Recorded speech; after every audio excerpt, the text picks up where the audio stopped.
Hey, kia ora, Helen Brahms here coming to you live from San Antonio, Texas. Yes, we moved today. Been having a lot of fun getting settled in and everything else. I don't know if you joined us on our trip today, but we left Junction, let's see, we left there around 9:50 this morning. We got a bit of a late start, but that's okay. We're not on any time crunch, so all is good. And we had 114 miles to go, so not too bad. Just they said about 2.5 hours, which total drive time probably was.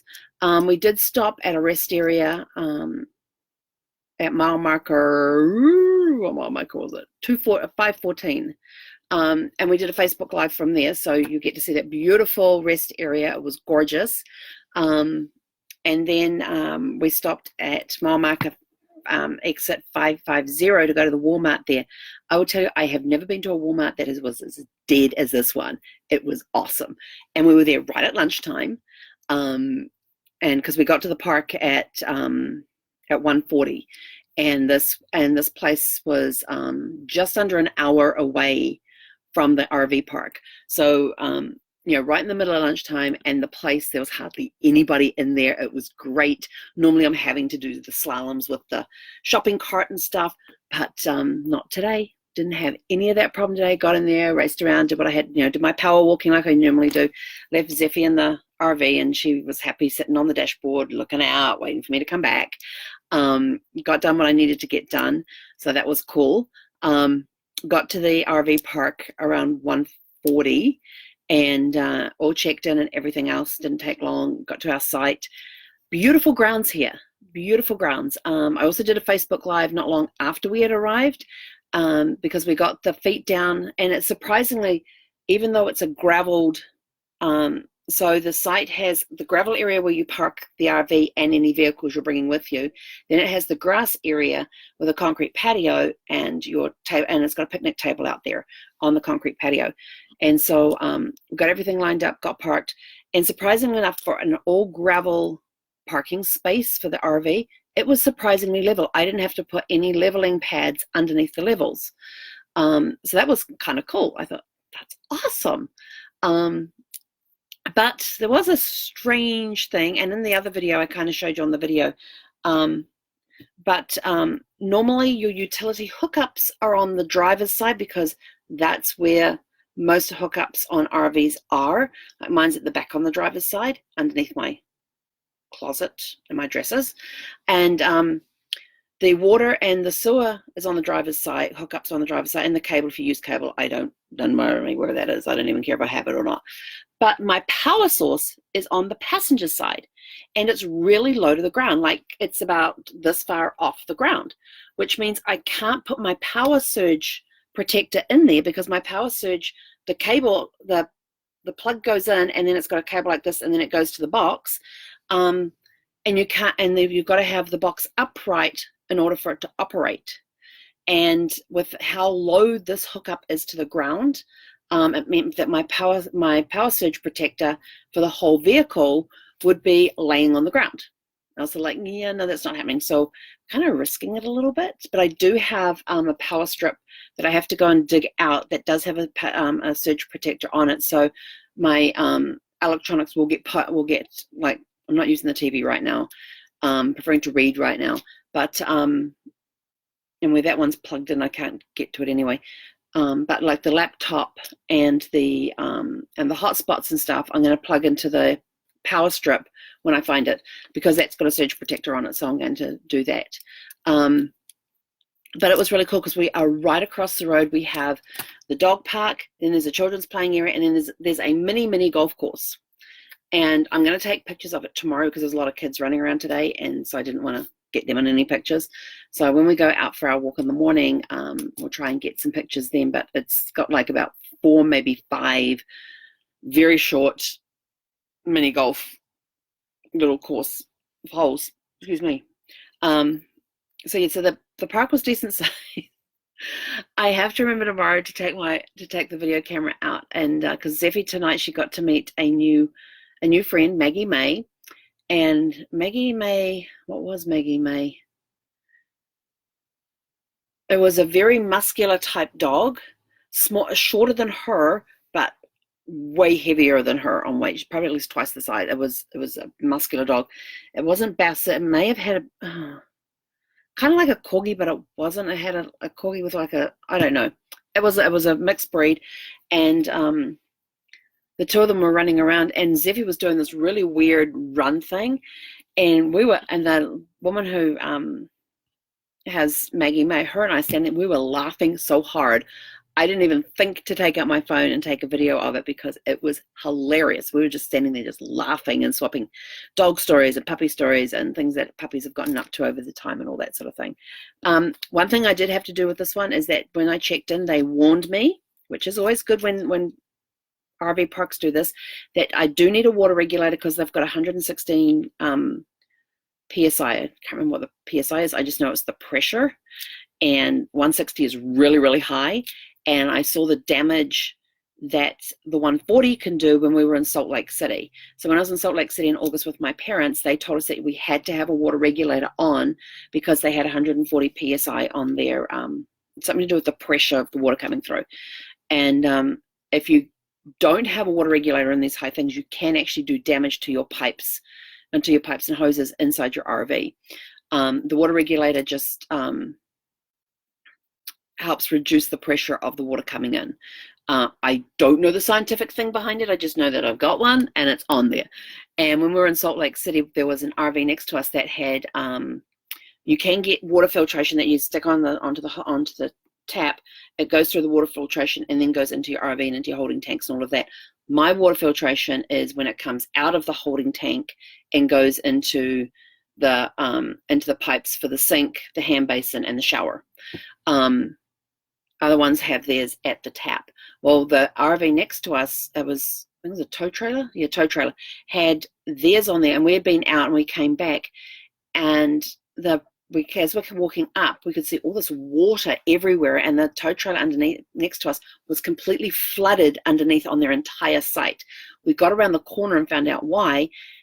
When you have the water filtration, you've got a hose of about this long, then you have the water filtration, and then the hose that goes off into the RV. The connection between the short piece of hose and the water filtration system was completely severed. It was completely off. They obviously thought that we've got a water filter. It acts as a regulator. It does not act as a regulator, just so you know. And so what had happened was these people had hooked everything up and had gone away, and the water pressure in it had actually snapped the hose that the water filtration system's laying on the floor. But this little piece of hose was going like this and shooting water everywhere. So somebody actually told the office about it, and they had just gone up to the RV and turned it off when we got back. So that was 140 psi, and we're at 160 here. So you can imagine the damage. 160 and the extra 10 psi, whatever the psi stands for, I don't know. Something to do with pressure. I'm not even going to guess because I have no idea. So you imagine the damage that's going to do. So where I am, I'm about 4 miles from the Alamo, which is in downtown San Antonio. I'm in 2 minds about going down this weekend, and here's why. So they gave me this cool little visitor's guide when I got here. You can see things sticking out because there's a reason for that. And so I thought, oh, this is really cool. And I'm going through, flipping through here, and the very first thing I come across is Chocoholic Frolic. Look at all these chocolates. Aren't they awesome? Oops, hang on, got to go this way. Aren't they pretty? Now, all of these chocolates here is made by a place called Chocolazzo. You're going to have to go check them out. Although some of their chocolates I'm a little concerned about the flavors. I'll tell you why in a minute. But it turns out that this weekend, on the Sunday, up in Morgan's Wonderland, which is like 16 miles north, wherever north is from me, is the Chocoholic Frolic Run. And I thought, oh, this will be interesting. I didn't know where it was at the time. I had to go look it up to figure out when because the article didn't say when it was, nor did it say where it was, where it started and all that. So I had to go find that out. And I found out it was on this weekend. I'm like, oh, that's going to make Sunday, because it's on Sunday the 23rd. That's going to make it fun going downtown. So I had a look here, and So if going for a run and enjoying chocolate sounds like heaven, add the Chocoholic Frolic to your workout calendar, featuring 5K, featuring a 5K, a 10K, and a kids run. The Frolic is indeed an athletic event. It just happens to feature chocolate stops along the course. And I'm like, I'm in. Well, I'm not sure about walking 5. Oh, that's only 3 miles, so yeah, I could probably do that. The races are chip-timed runs that feature chocolate at the finish line. If you don't care about your race time and the word chip makes you think of chocolate variety, take your sweet time to enjoy chocolate stops along the way. I'm like sitting there going, oh my gosh, I might come back for next year's one. In fact, I'm going to do that. I'm going to come back for next year's one.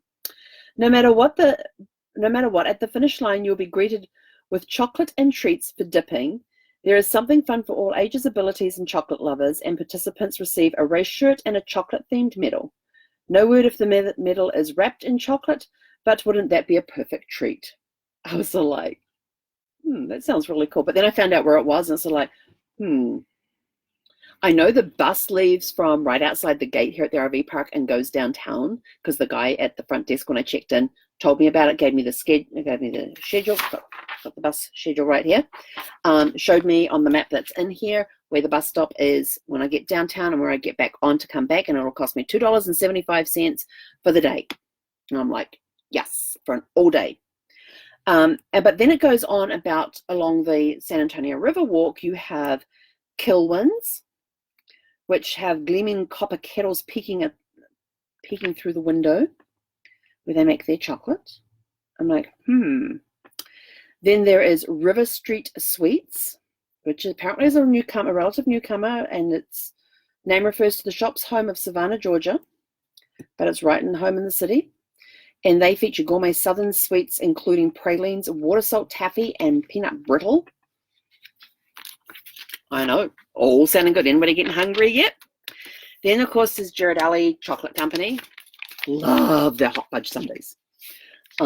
Last time I had one was August last year when we were in San Francisco. We had coupons. Yes. Then there is Chocoholic, which is that one I showed you the pictures of. So here are some of their flavors. It says, those handcrafted gems never fail to please, but the real jewels of Chocoholic are the truffles. They are works of art crafted into fantastic shapes and hand brushed with pops of color chocolate that will make you wonder if the tiny masterpieces you're eyeing are art or food. So I showed you the picture, you could see. Don't worry, they're as delicious as they are gorgeous, with flavors including dark chocolate, there, mint, yep, I like mint, raspberry, good, lemon with white chocolate, white chocolate, yeah. Shouldn't be called chocolate, doesn't have cacao in it. Caramel filled, that's okay. Peanut butter and honey, that's just sacrilege. That's just destroying good chocolate. I have never liked peanut butter and honey as a mix together.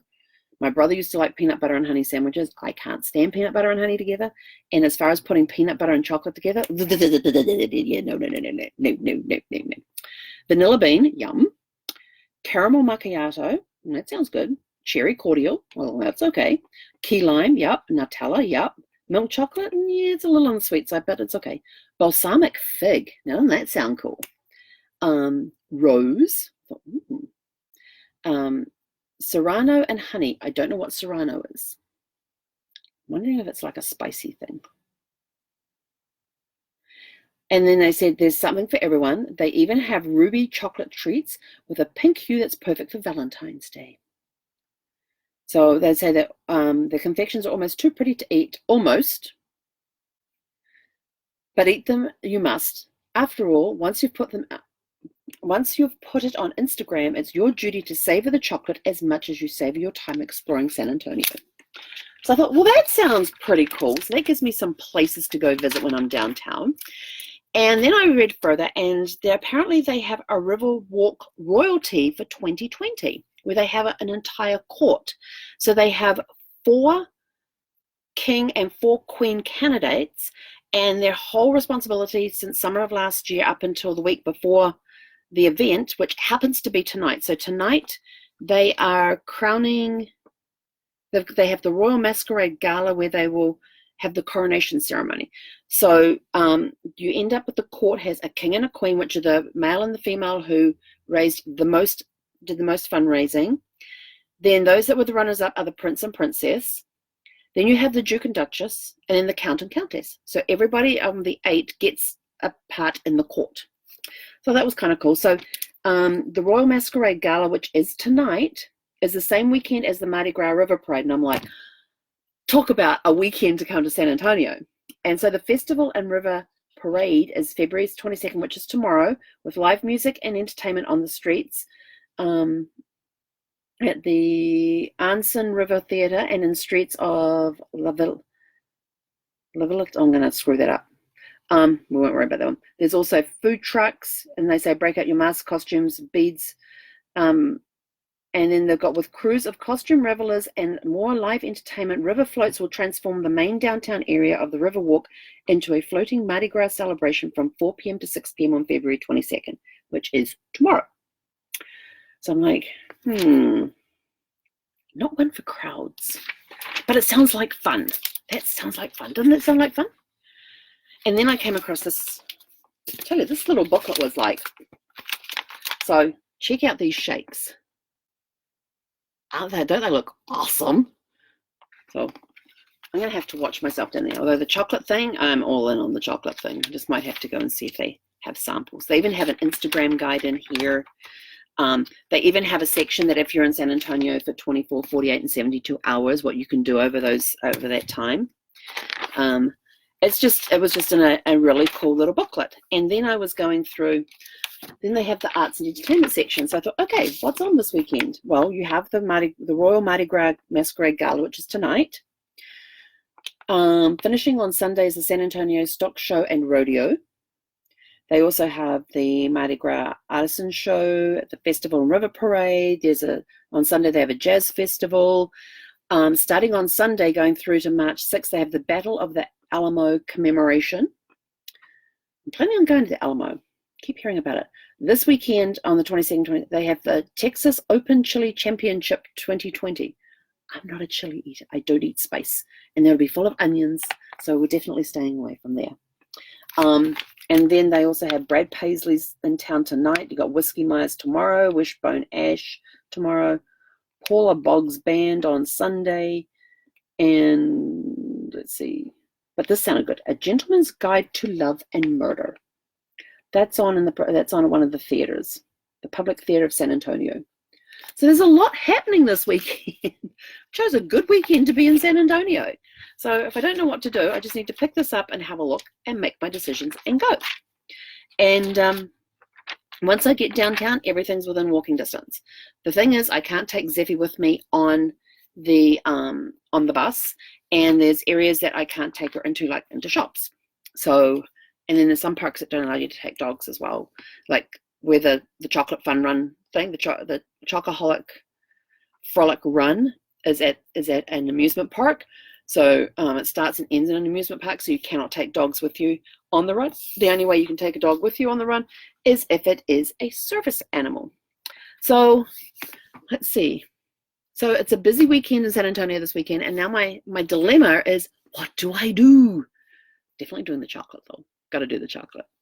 Chocoholic, big time. That's just the things. So yeah, so it's a busy weekend here. So I hope you all have a super fantastic sparkling Friday. I am off to have dinner. I have my second bit of my steak left over from last night. I think I might make a steak sandwich with it. Yeah, I don't normally eat bread, but I keep some in the freezer just for whenever. Maybe I'll make a steak sandwich tonight with that. I don't know. But anyway, so when I go to downtown San Antonio, keep an eye out because I will be doing some lives from down there. And maybe I will follow the Instagram guide that's in here, that's written by one of the journalists here, who talks about different places to go and places to stand and do Instagram shots and all that. So, yeah, I'm thinking I might need one of those little selfie, I'm starting to think of electronic stuff that I need that I'm putting on a list, and I'm going to prioritize it. Like, I really want a dash cam that points out, because some of the scenery you see when you're driving is just incredible, and I have no way to capture it when I'm driving. So that's one problem with being the only driver in the vehicle, is that you can't take photos or videos of anything as you're driving. So dash cam would be good in that situation. And maybe one with a remote. I don't know if you can get them with remotes. You can go click it so you can actually take a picture with it. So you mount the remote on the steering wheel, so you just go click. Then I was thinking about, well, I kind of need a selfie stick because I have short arms. So trying to get into a selfie with something behind me is really difficult because I have short arms. So I'm thinking maybe I kind of need one of those, what is it, those smooth things where you can move the thing around and it keeps the camera steady and doesn't shake, whatever. So I'm thinking maybe I need one of those. So that's going on the list as well. So there's a whole bunch of stuff that I'm going on the list that I can start doing more when I'm out and about as far as photographing, video goes, and all of that sort of stuff. So, and then we've got to upload all of these lives onto YouTube. So that's going to be a task. So I might have to find somebody that can go in and do all of that for me. But anyway, that's it from me from San Antonio for tonight. Stay tuned tomorrow. I don't know when I'm going to be on tomorrow. It'll be throughout the day as the day progresses. Go and see different things. Although I'll probably have a lazy morning because I'm kind of exhausted. I did have to do housekeeping tonight when I got here because the other place was so sandy that we ended up with sand all through the RV, on the carpet and on the vinyl and everything else. And so we just got the vacuum cleaner out and vacuumed, and Zephy is hilarious when the vacuum cleaner is out. She kind of like gets down with her front paws with the back end up in the air like she wants to play with it. And then as you get closer, she bunny hops backwards. It's the funniest thing. Yeah, and again, trying to hold the camera while vacuuming to take a picture of her doing this I got to figure that out. So there's lots of things I got to try and figure out. Maybe there's a way to mount a camera and just do it. Yeah. Anyway, that's time for another day. Have a super fantastic sparkling evening, and we will catch you from downtown San Antonio sometime tomorrow. Hey, Conera.